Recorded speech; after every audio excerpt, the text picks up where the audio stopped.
Cristiano Ronaldo saga has taken another twist. Obviously, we all saw the footage of him walking off at the end of Man United's win against Tottenham. Before the end, it was, a couple minutes of regulation to go, then stoppage time as well. United hadn't made all their subs as well, so there was a possibility he could have come on as a late sub. He was an unused sub against Tottenham. So instead of sticking around and applauding the players off the pitch for a great performance against Spurs, applauding the fans, he just went straight down the touchline, straight down the tunnel, and reports today from the Telegraph said he was out of there. He got changed and went straight from the stadium. So, Andy, start us off here, because that was a really, really just a weird scene to see. Can you imagine if Ten Hag had called for him and then he just wasn't there? Cristiano? Where is he? Has that ever happened? And two, have we considered that maybe Ronaldo actually has in his contract a clause that says, if I do not play by the X number minute, I can just leave? And maybe Ten Hag doesn't know about, at this point, it's become so absurd and so ridiculous. Every time there's a new chapter that's written in the story that I find myself thinking about those things. Not totally seriously, but you have to almost consider it, because to have a player of this quality, historically great, and is going out this way at a club that, it's where he really, really rose to international, worldwide prominence, it's kind of sad to see. And I'll say I'm not a Ronaldo fan, never really have been, but it is still sad to see that a player who has meant this much to people, clubs, all over the world, that this is kind of how it's ending. Yeah, it is ending. And let's not forget, he did this along with some other players in pre-season. You remember they left early in the second half after, a pre-season game, and he played the first 45. And Erik ten Hag, Nick, has asked about it afterwards, obviously, and he's like, I want to enjoy this win. I'm not going to talk about this now, but I'll deal with this tomorrow. And that was his way of saying, I've just had enough of this. This guy's just pushing me to my limits. He knows what I don't like. And Ten Hag said it last time. That is not respectful. That's not the discipline. That's not what I expect here at Manchester United. And Ronaldo's gone and done it again. So, is there any way that he can remain at United now, Nick? Is there any kind of role he can play? From the sort of bit part player in the Europa League, coming off the bench in games, he hasn't been enjoying that, hasn't looked like himself. I'm just thinking tactically or positionally, is there any way that he can maybe play a bit deeper or go back out to the wing rather than playing as a number 9? Is there any way really back for him at Manchester United this season and forever? Of course there is a way back. Yeah. Because it's Manchester United, and if they've got people there who are going to lean on Erik ten Hag, which would not be wise, but any way back, for me, just short circuits any thoughts that things are different now. And Erik ten Hag has done enough to make me think that things are different now, or at least enough different that I feel comfortable saying, oh, I was a little risky saying they'd finish top 4, and now I may reap the benefits. I see them in this climate still contending for that, and I don't think he wants to get in the way of that. You can tell that while he's close with the Bruno and he's close with the Casemiro, that these guys are their own men. You saw how Bruno spoke about it after the game. They're trying to get rid of clicks. So I just don't see any way, if Man United is now functioning closer to like a real big, powerful club where the club matters. Think about the reasons that Sir Alex Ferguson used to talk about why he sanctioned player exits like Beckham and Ronaldo.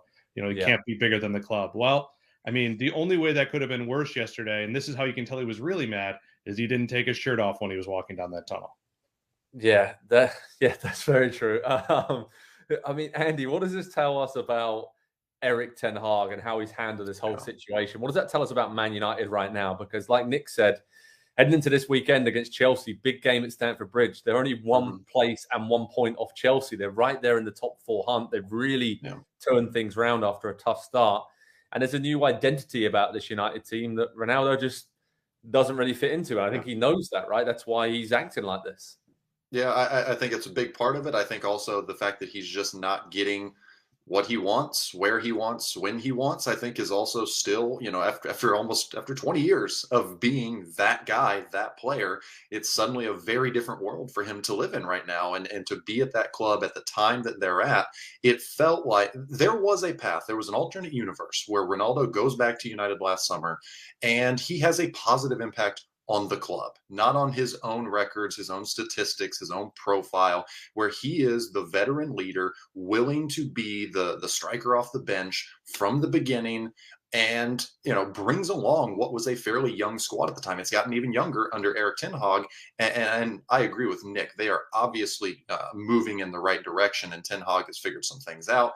That performance against Tottenham was, from a Spurs perspective, terrifying to see United have that confidence once again. It wasn't that they were so good, but they were confident, and it felt like they knew as soon as they stepped on the field, they were the better team, and that they were prepared in a way that maybe Manchester United has not been in recent years. And so Ten Hag has obviously gotten a lot of the players, I think, on his side now. And it's not to say that you have to choose between the manager and Ronaldo, but I think subconsciously that is something that has existed for the last almost 18 months now since Ronaldo returned, because he was the idol that most of these players grew up looking at and said, I want to be that guy. I want to be like him. And then they got a chance to play with him and to talk to him every single day, and to be, to have your hero there.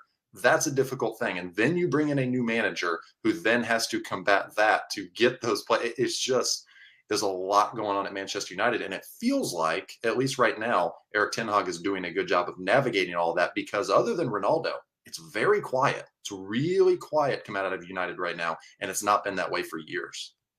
Yeah, that's true. And it's pretty messy when it comes to Ronaldo's situation. And talking of Messi, great segue there. Those two legends, when you look at them in the latter stages of their career, Messi, I feel like, hasn't had to reinvent himself that much at PSG, maybe a little bit, but Ronaldo seems to be struggling with that now. I know he's a few years older than Messi, but that's why I was talking earlier about positionally, tactically. Is there anywhere else he could really fit in? I mean, I'm not saying he's going to do like a Christian Eriksen and move into a deeper midfield role from a number 10, or a wing back or hybrid wing back. They're all the rage right now. But it's tough to see him in this situation, I think, given like all his legendary moments and him acting in this way, right? Throwing his toys out the pram, because you'd like to think, as a legendary athlete, and he'll go down in history as one of the greatest players of all time. This is just not a good look on so many levels. Disrespectful, whatever you want to call it. It's just not a good look. And this is going to be hanging over him for a while now. And Nick, when we look about what's next for Ronaldo and Man United, I mean, they've only got 4 more Premier League games before the World Cup break. And then, there's a couple of games after the World Cup, and then the transfer window opens. So in reality, could this be the last act for Ronaldo at Man United right now? Because you could quite clearly see Erik ten Hag thinking, I'm just going to cut him out of the team for the next few weeks and then let him go to the World Cup. And that gives us a month to try and engineer a way for him to leave the club. And it seems like that's the only solution now. But the biggest issue is, where's he going to go? Yeah, I can see him, I should say, not being ruled out of ever playing for United again, but not playing at the weekend and being treated, just left there in case, they have a center forward crisis. Because certainly there are worse center forwards to play even in his current status. But Anthony Martial is clearly who they prefer to have at center forward when healthy right now, talking about being reborn. I will throw Ringer out there. You keep saying where he fits, and I just keep thinking where, meaning what club. Is there a scenario that finds him at Paris Saint-Germain? Because Kylian Mbappe, right, is apparently unhappy at playing at center forward. So is there any scenario where he winds himself into being their Champions League target forward and finally seeing Messi and Ronaldo together? And I don't know how that would be. I can't imagine PSG really selling Mbappe in January, but it would move him to the wing. Hey, maybe they finally do the thing I think Man United should have done 6 years ago and acquire Neymar. Little loan going back and forth or something. But the only way I could see him in Europe, because he's not going to take a completely cut rate salary, is to go to PSG. Otherwise, it seems like Middle East, or literally be given Cristiano Ronaldo FC as the newest MLS franchise coming to some city that will then change its name to Cristiano Ronaldoville. Wow, that's probably coming up in the future. That's hilarious. Okay, Andy, what about you? Where could he go? Where could he possibly go at this point?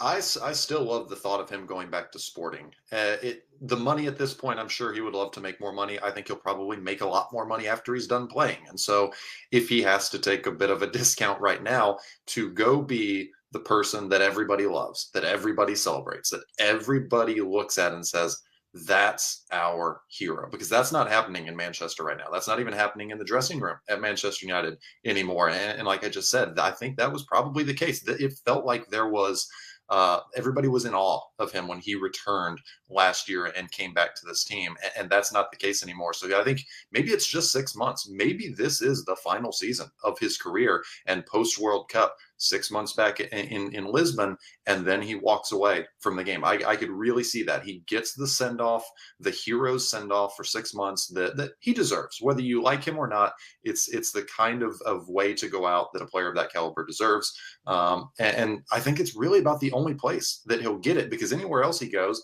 there's no emotional attachment. There's no history there. And he's going to go out as just a big name and not that sentimental, like deeper love that I think the people that, at various clubs that he's been at in his career, I think have for him and would show for him as he's walking away from the game and retiring.